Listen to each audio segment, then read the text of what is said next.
Alors, comment allez-vous? J'espère que ça va. Notre ami, le monsieur que vous connaissez, le chef des ordinateurs, fait encore des choses incroyables. Récemment, il est parti au Kenya pour faire sa démarche intellectuelle dans l'objectif de promouvoir la nourriture génétiquement modifiée, les GMO. Il a fait un discours très, qui m'a quand même touché. Je pense qu'il est important qu'on jette un coup d'œil, comme ça je ferai un commentaire jusqu'après. D'abord, avant d'y aller, je vous encourage à faire ça. Vous savez comment ça se passe. Ça permet à ce que beaucoup plus de gens voient cette vidéo. Je pense que c'est important pour nous tous en communauté, puisque nous sommes une famille. Faites ça, ça ne vous coûte rien, ça nous fait du bien. On y va. Organic food is a small part of the market that's very expensive. Alors, il commence ici par dire que le marché organique, c'est-à-dire le marché bio, est un petit marché qui coûte très cher.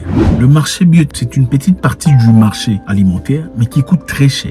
C'est une façon de décourager les gens. D'abord, il faut se souvenir, se rappeler qu'ici, il est en Afrique, quand on parle aux Africains. Et il leur dit que le marché bio, une petite portion du marché alimentaire, mais qui coûte très cher. Donc déjà là, coûte très cher. C'est dans quel but de vous décourager? Ça coûte très cher. Un Bill Gates qui parle de ça coûte cher avec tout l'argent qu'il a. C'est faux, il ment. Là, ça s'applique chez eux, en Occident, pas en Afrique.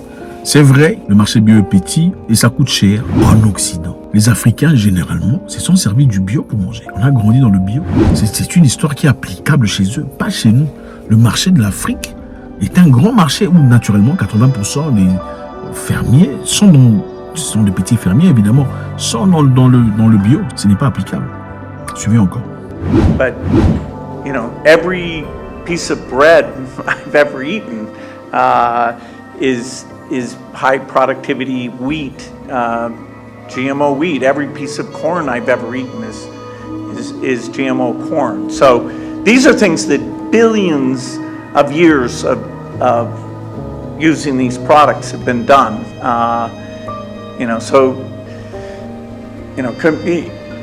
Anyway, these are proven products. Nobody's trying to take something that hundreds of millions of people haven't already been eating with a perfect safety record. Lui, il était là. Mais c'est un gros mensonge. Où étaient les laboratoires? Et il dit des milliards d'années qu'il mange de OGM. Il mange de la nourriture génétiquement modifiée. Et ça n'a rien changé. C'est faux, il ment. Est-ce que lui, il était là? C'est faux. Et là, il dit chaque morceau de pain qu'il a mangé n'était pas bio. Chaque morceau de pain était le produit des trucs génétiquement modifiés. Évidemment, avec condescendance, chaque morceau de pain que moi je mangeais, c'était comme ça. Donc toi, tu vérifies. Toi, tu es qui? Si moi, Bill Gates, je mange des trucs génétiquement modifiés, toi, tu es qui pour refuser? C'est une façon très polie de vous le dire. Le monsieur vient en Afrique dans l'objectif de promouvoir, en tout cas de faire la publicité du marché génétiquement modifié. Donc les maïs génétiquement modifiés, les avocats modifiés, tout ça. Vous allez remarquer la nourriture d'aujourd'hui, il y a le goût qui manque. Ce n'est plus comme c'était dans le passé. Même le poulet, quand vous mangez le poulet d'aujourd'hui, c'est plus comme le poulet d'avant. C'est comme s'il y a un truc qui... Des fois, il y a des poulets, vous mangez, tu as l'impression de mâcher des chaussettes bouillies. Oui. Puisque moi j'ai mangé ça, vous aussi, ça ne devrait vous poser aucun problème. Bon, malheureusement, on doit d'abord essayer de définir qu'est-ce qui se passe ici. Le marché des OGM est un marché contrôlé par un groupe d'entreprises, y compris Bayers, Monsanto, DuPont et d'autres entreprises. C'est eux les entreprises chimiques qui sont à la tête des productions de ces histoires. L'objectif, évidemment, c'est clair. C'est la production et l'argent, le capitalisme. Monsieur Bill Gates, pourquoi il veut promouvoir cette Afrique? Pourquoi? Bon, c'est vrai, il aime beaucoup les Africains. Il aime vraiment les Africains de tout son cœur. C'est quelqu'un de très bien. Pourquoi il veut promouvoir ça? C'est parce que nous savons aussi qu'en 2010, il a acheté la moitié d'1 million, donc 500 000 parts chez Monsanto. 500 000 parts. Ils ont la valeur de 23 milliards de dollars. Il a investi chez Monsanto, dans le cadre de nourriture génétiquement modifiée, 500 000 dollars en 2010. Est-ce qu'il a investi ça pour le nom de l'amour pour les Africains? Je ne sais pas, peut-être. Bon, j'aime les Africains. Je veux mettre 23 milliards de dollars pour les nourrir. Mais je veux passer aussi dans les pays africains pour les encourager à manger la nourriture que j'ai. Donc, clairement, s'il y a investissement, il doit y avoir retour, il doit y avoir paiement. Donc, c'est clair.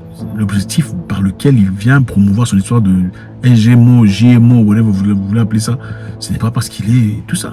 C'est parce qu'il a investi de l'argent. Dans sa ferme, il a planté des histoires génétiquement modifiées. Dans la ferme à droite, il n'y a pas d'histoire génétiquement modifiée.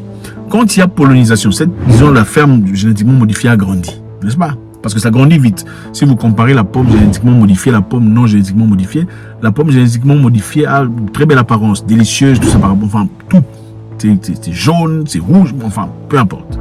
Par rapport aux choses qui ne sont pas. Et puis les choses génétiquement modifiées, ça résiste au soleil, ça résiste au froid, ça résiste à la pluie, ça résiste aux insectes, mais ce n'est pas naturel. D'accord? Si la ferme à gauche génétiquement modifiée grandit et commence à faire ce qu'on appelle la pollinisation, les pollens quittent d'ici et vont dans la ferme qui n'a pas été modifiée. Ok? Qu'est-ce qui se passe? Il y a possibilité, et cette ferme grandit, il y a possibilité numéro 1, que l'une des entreprises, Monsanto ou DuPont ou peu importe, parte vers le monsieur fermier qui n'a pas été génétiquement modifié, lui dire propriété intellectuelle. La production que tu viens de faire, ce n'est pas à toi, c'est mes pollens qui ont pollinisé tes histoires.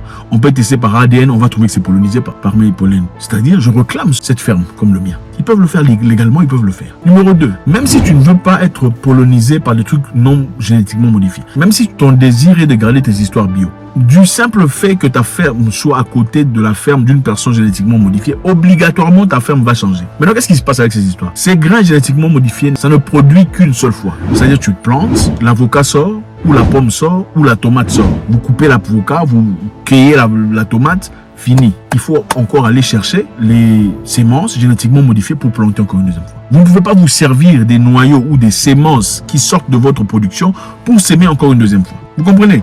Donc, si vous prenez ça une fois, vous êtes devenu souscrit à DuPont ou Monsanto ou peu importe pour le reste de votre vie sur Terre. C'est ça la vie que vous voulez. Pourtant, chez les Africains, il était plus commun dans le passé de passer vos semences aux voisins, semences aux cousins, à la cousine pour qu'elle parte planter et que ça fonctionne. Toi, tu ne peux pas. Donc, si toi, tu prends la sémence que tu as achetée, tu donnes à ton cousin, on peut te poursuivre en justice et t'arrêter. Parce que ton cousin n'a pas de compte chez DuPont ou chez Monsanto. Vous voyez un peu, donc c'est devenu une souscription à vie. C'est ça la nourriture génétiquement modifiée. Et c'est clairement ça la raison pour laquelle M. Gates vient en Afrique pour vous dire, moi j'ai mangé du pain toute ma vie. Écoutez, vous aussi, moi aussi j'ai mangé, vous êtes qui? C'est ça la vie que vous voulez. C'est ça l'esclavage.